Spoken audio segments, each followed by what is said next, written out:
See us, we don't dare for the long run. Omo, we don't take for the matter. Every challenge just make the flavor strong. It make the flavor join better. We be seasoned. Yeah, the grace just dey plenty. We be seasoned. Our story don't sweet like 20. No be child's play, we the lead now. We be seasoned. Future sweet, we don't see them now. Tell them, we be seasoned. Hi, and welcome to another episode of Seasoned. It's your girl, Ajwa. Today, I really don't know what to talk about. My mind is all over the place. I'm feeling very restless. I'm feeling very emotional. I'm feeling very nervous. There is just a lot going on. I just feel like I'm constantly not set. Let me just rephrase this. I feel like I'm not settled in my life, and I just feel like I, I feel like I am just moving from one station to another.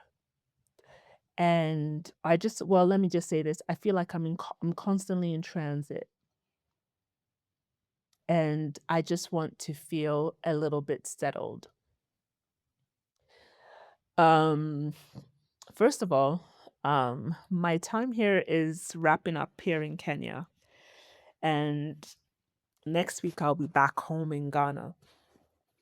And I think maybe I'll just share a few things that has happened to me, or let me just say the growth that I've gained over this 1 month period.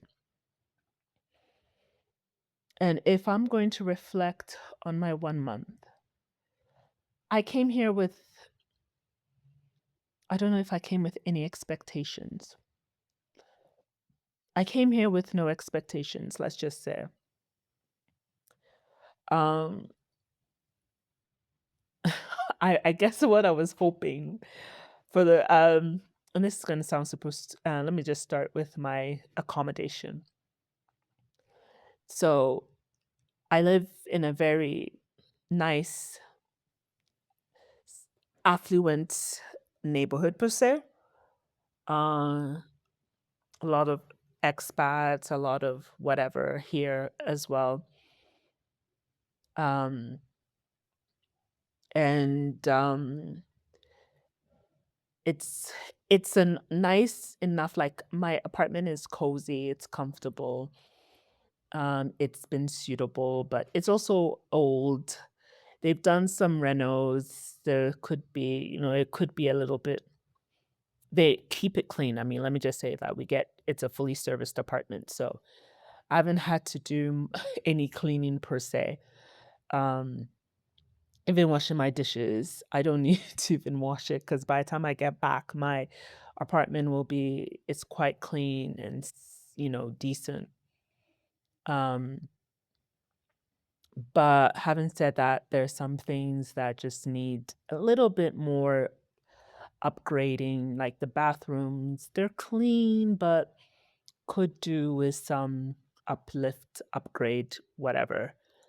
Um, Clearly, the reviews didn't talk much about the bathroom, but the pictures I saw obviously made me a bit put off because I have a thing about bathrooms. I get really grossed out very quickly. So if I see something that grosses me out, I just can't. So it's okay. I'm not gonna say that it's like not usable. Of course it is. I just shower with the lights off, and I think I've talked about that in the past.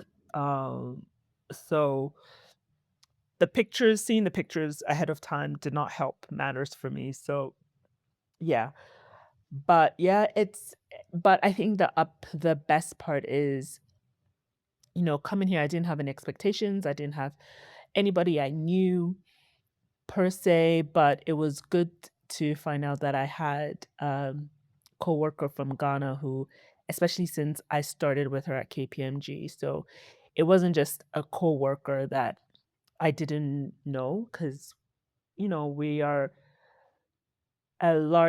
we are a lot of people, and some of us are like in my firm, um, like some of the units are not in my building. So if I don't really interact with you, I don't do any kind of work with you, I don't know you. There's people who are in audit that I have no idea who they are.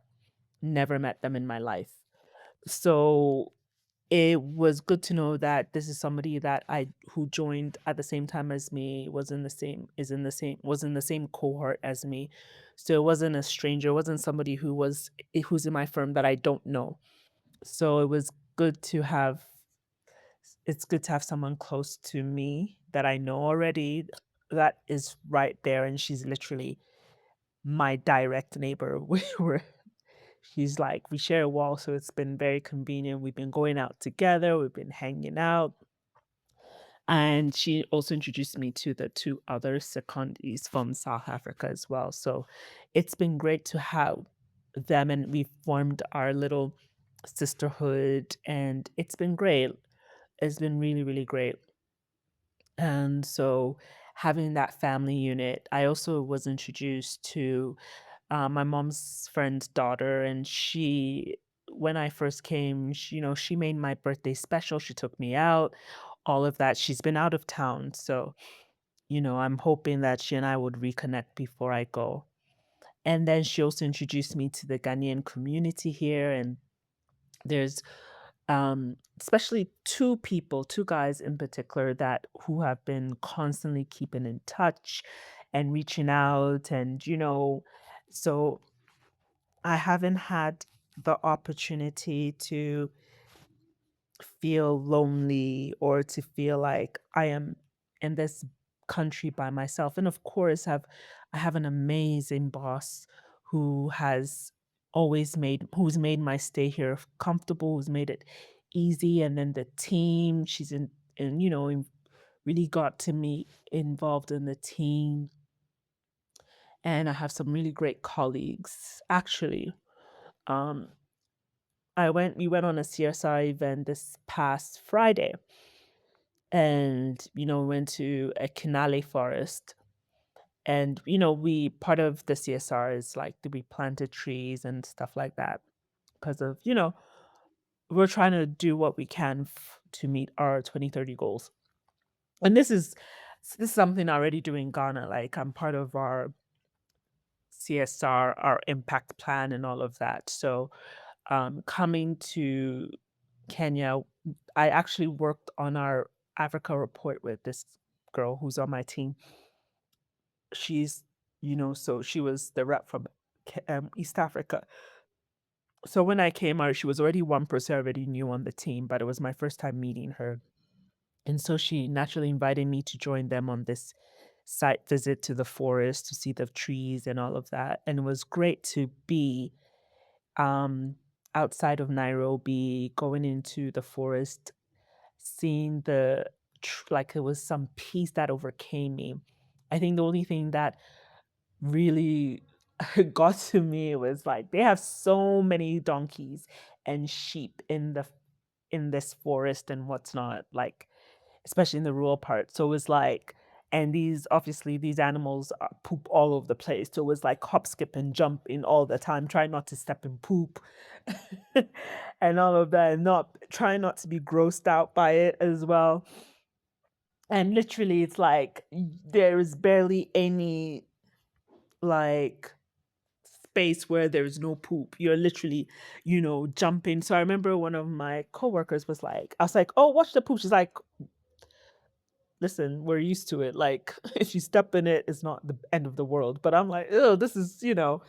So I really showed my city girl himself, but it was good. And unfortunately, on our way back into Nairobi, our driver got into an accident. So we were involved in an accident. Thankfully, none of us were hurt. We were more shaken up. Our car was damaged, so they had to send another car from Nairobi to come pick us up and take us back home. Um, so that really was like the biggest incident, but it was nice to see. I think the one thing I noticed is, and correct me if I'm wrong, is that there is a genuine love that Kenyans have for their country. And I'm not to say that they don't deal with corruption and nonsense and all of that, and they don't have filth and all of that. They do, right? When you're in Nairobi, for those of you who've ever been, you're going to notice that Nairobi is exceptionally clean. Yes, people do throw trash on the street, just like in Ghana and what's not, in Nigeria, but it compared to Ghana and Nigeria, it is so clean. Now, driving outside of Nairobi and going more inland, then that's when I started to see how similar Ghana and, like it just reminded me so much of Ghana and, what's on. Then I saw a lot more filth by the roadside and all of that. But having said that, um, talking to the park ranger or the forest ranger, and he was telling me how they are fighting because of climate change. They're fighting to preserve the land, to plant more trees. But unfortunately, like the government is more concerned about planting exotic trees that they can harvest in 25 years and then they're not replacing. Like where we had planted our trees, um, the government had started to uproot the trees that we had planted because they were building a dam. So it's like when the locals are trying to preserve their country, then the government is trying to fight them and, thinking about the money. Like, and I think it's more so this particular government and what's not. So I think s- seeing all of that, the fight they have, the love they have for their country, um, we went to in the forest. There was like there's a stream and what's not, and then there was clear, like the water was so clear and so pristine that we could drink it. And I'm just thinking about Ghana, where most of our waterways are contaminated because of galamsey. And you know, they love their country. There is no I'm trying to move out of Kenya to another country. They want to fix their country. They want to, because for them it's like I have nowhere else to go. And I might be mistaken, right? But there's nobody who's like, "Oh, I want to go abroad." I remember I was talking to two of my junior staff and they were like, um, they're not really looking to go abroad to go to university. They'll rather stay in Kenya because they want to come back. They want to work here. They want to live here. Yes, if they have jobs that gives them the opportunity to travel, they'll love it. But they feel like the education here is just top notch as well. And it was just good to hear that. Whereas um we're running away, Ghana, we're running away. Even those of us, and I'm going to include myself as well, that those of us who are in positions to give back to our country, to help develop our country, we're like, no, we're going to leave. And I had this talk with myself very recent, this last, after coming back from the forest. And I just said, you know what? If we're like, some of us left, you know, after secondary school or what's not to go abroad for university and, gain skills, opportunities, yada, yada, yada. And we've come back. And I understand the frustrations, the challenges that we face here in Ghana. Um, Sometimes things just don't work out. It's just frustrating if you're dealing with, if you live in Ghana, you understand. But we always think that the solution is leaving Ghana. Those of us who have had the privilege of traveling abroad, bringing back our skills, giving back, trying to give back to community. Yes, we constantly face roadblocks. We constantly face, stubbornness. People don't want to change the status quo. We want to keep things the way it is. when you in Ghana, we have this thing that, I remember I talked to somebody during the flooding and all of that. I was talking about um, how important it is to have house insurance. Like if you have car insurance, you should have house insurance, you have home insurance, because at the end of the day, things like flooding and stuff, when they happen, at least if you have insurance, insurance can cover. And she was very quick to say, Jawa, bro, for some, no, this is Ghana. And for those who don't understand, it means I stop your white people things. This is Ghana. And I had to say that this has nothing to do with being, having a Western mentality. This is common sense. I mean, when we are growing up in Ghana, there were adverts by Glycoke to say, have home insurance, have home insurance. Even now, there's home insurance, there's life insurance. All the insurance companies in Ghana will tell you, make sure you have home insurance, life insurance, you know, what do you call it? Health insurance, medical insurance, and also have, like, whatever. There's an insurance for everything. So if you will insure your car, why wouldn't you insure your house? Your house is just as it's very possible for it to, you know, be destroyed in some kind of whatever. So we need to so I understand that. So people get frustrated, and she's like, let me just pack up and go abroad. Like the solution is abroad. Like having a better life, you'll get a better life then. And I'm saying it's not the case. But I'm saying that if we're all leaving, who's going to fix the country? Who's going to make life better for everybody else? Right? Because the truth is, some of the people in Ghana who don't have the opportunity to travel, who don't have the opportunity to make change in Ghana, they're depending on us. So if we're walking away because it's hard and Ghana is this, Ghana is that, how are we going to develop? And to see the difference even between um, Kenya and Ghana, we gained independence before they did. What do they do different? What are they doing differently that we can't do? Why is it that their country is such that it's become like the number one tourist hub? People, like, you get to their airport and you're seeing flights from all over the world, different nationalities coming in. People are establishing themselves here. Why do we feel like, I'm not saying the same is not happening in Ghana, don't get me wrong, but I'm just saying that why are we, what makes them better than us? That they're able to do what we can't do? Why is it that what is keeping us from becoming like a Kenya, like becoming a South Africa? And I'm not going to say because they have white people in their country. No, it's the same black people. I don't think they've had white leadership in years, right? So, what did the black people do that is so different than what we can do in Ghana to make our country a better place, to make our country livable, to make it such that, yes, there's hardship everywhere. If you go to the US right now, the Americans are complaining. You go to Europe right now, UK, Canada, Asia, Middle East, everywhere is, for lack of a better word, a shit show at this point in time. But in all those countries, everybody's striving. Even within Ghana, within Africa, people are still striving, people are still excelling, people are still improving, like their lives are improving.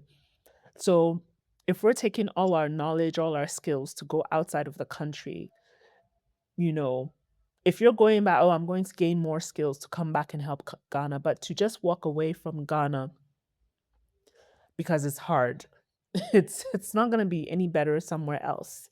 But in other countries, you're going to, especially in the West, you're going to face other roadblocks like racism and, oppression and whatnot. And even if you have some form of livelihood or establishment there, there's nothing like being in your own country. You can only be a king in your own country and never in somebody else's country. So I'm all for go and travel and see, go out, travel if you can, if you need to stay away for a little bit just to gain your sanity, to get your skill set, to get ideas, come back and let's fight. Let's fight the system. Let's fight to make things better for all of us, for our people, for our generations to come. We're living in a time where by 2050, we're going to have Africa's going to be one of the most, have the biggest urban um, establishment or urban habitation. Uh, If we're not, like, I mean, I say this to say, I'm not really sounding very eloquent right now, but if foreigners are seeing something in our country that they're moving in droves to our country, they're leaving their countries, the so-called comforts that they have, the things that we are seeking so hard to go and find or to get, they're leaving that to come to Africa. What have they seen that we don't see? What opportunity have they seen here in our continent, in our countries, that we're not seeing, that we feel like we need to go abroad to get it? The fear is, if we're not careful, by the time we come back, we won't be able to own anything or to have anything, because the people who saw what we haven't seen will come, establish their homes, build, develop the place, and then we'll be now trying to fight for the little that is left because the people would have taken everything. It's like squatters. Once you leave your house empty and people find their house empty and they move in, it is almost impossible to move them out. And sometimes they end up getting the backing of government or the law to say, well, they're squatters now. You left your home unattended, so they have every right to be there.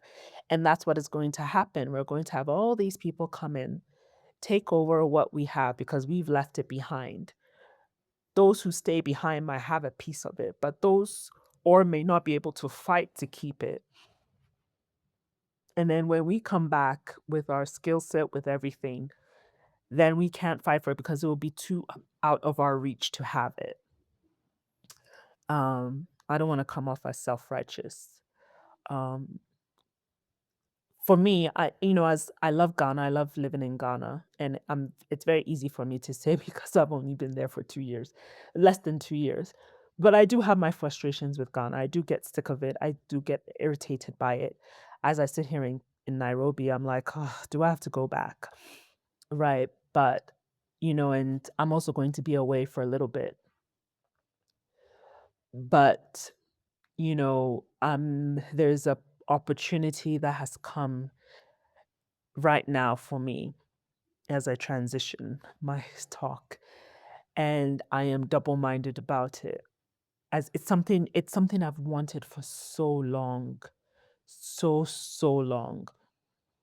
And now that it is a possibility, it's scaring the hell out of me because this is where I'm like, I feel like again, it will force me to be in transition again.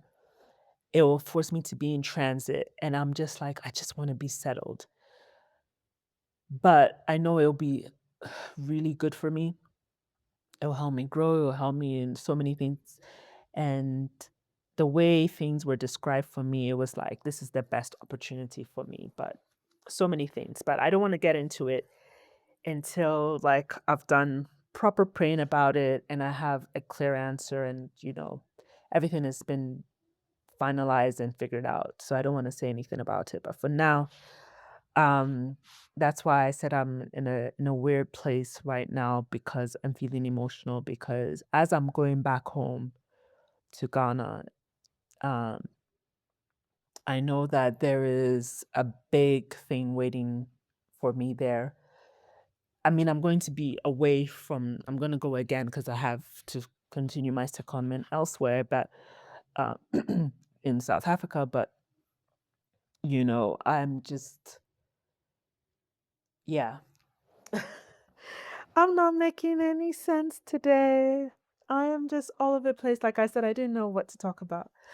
Again, being here has really opened my eyes to um, myself. It's forced me to really, this is my first time. Let me just say, this is my first time that I have actually lived alone. You know, I've lived, like when I was in Canada, I lived with my sister. So I've never had to live on my own per se. Yeah, when my parents traveled to Canada, I'm by myself at home, but it's not my home. It's my parents' home, and there's help and everything. But this is the first time I've had to live on my own, and I'm about to continue doing that when I go off to South Africa. And it's made me really enjoy my own company. It's made me realize that I don't necessarily need to wait for people to do things, right? I am my own person, my own best friend. Um, yes, I do have, like I said, I have, my coworkers here who are fellow secondees here, and we've been enjoying ourselves. But for the most part, from Monday to Friday, I'm mostly by myself, right?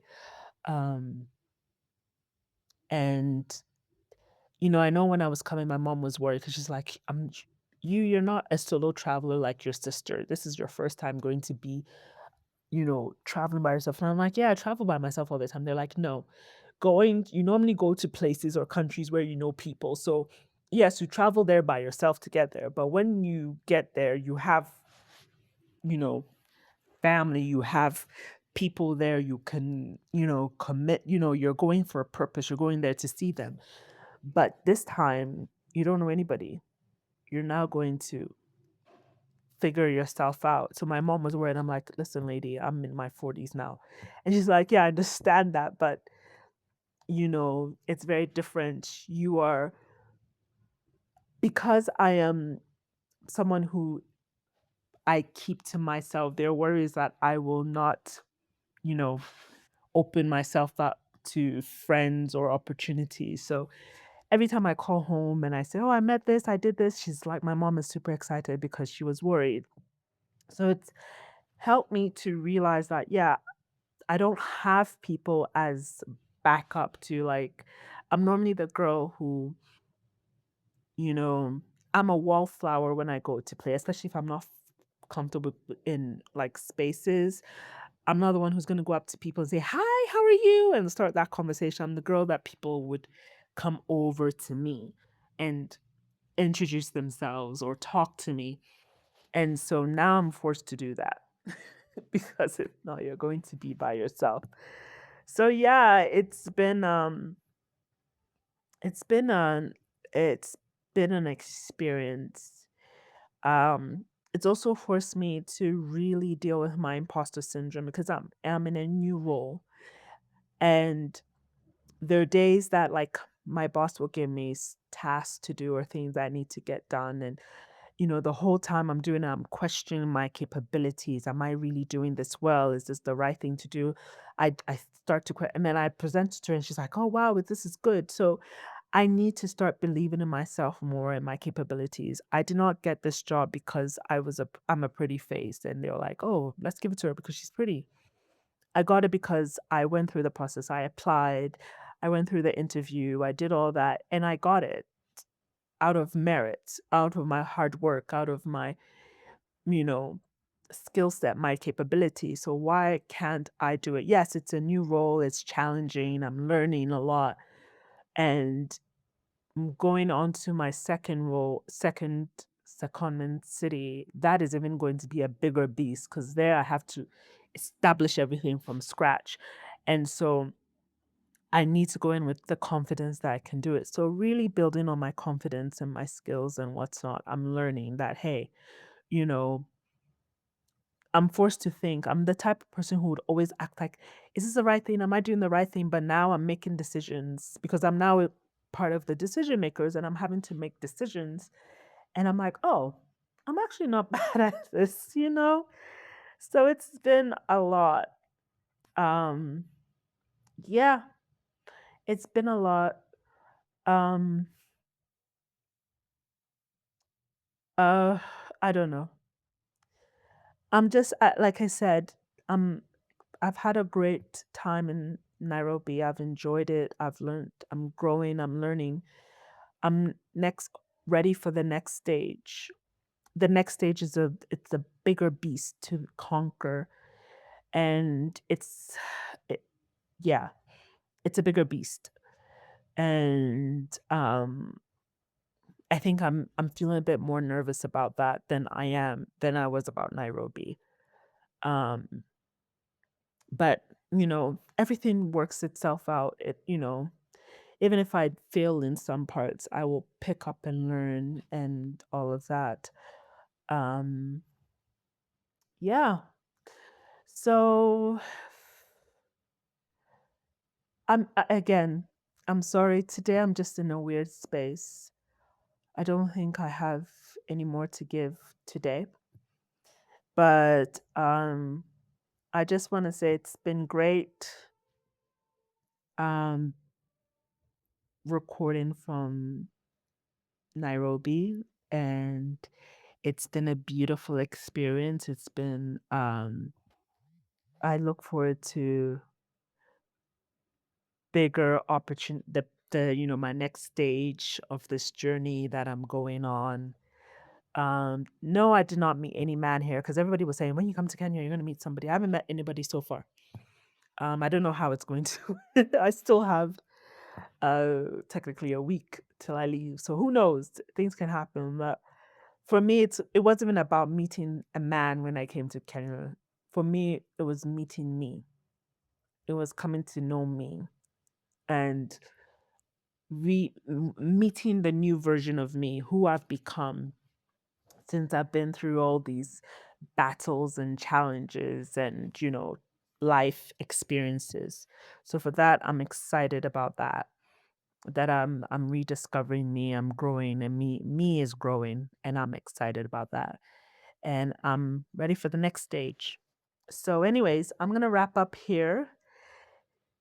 Um I hope I made some sense. If I didn't, well, I will make more sense next week. So I am going to sign out here with signing out from Nairobi. This is the last time I'll be recording in Nairobi. And I'm sending all my love from Nairobi. The next time you hear from me, I will be in Ghana again. And yeah, we're moving on to the next chapter. So don't forget to like, share, subscribe, tell a friend to tell a friend, tell a friend, tell a friend, tell a friend. And yeah, I'll catch you on the flip side.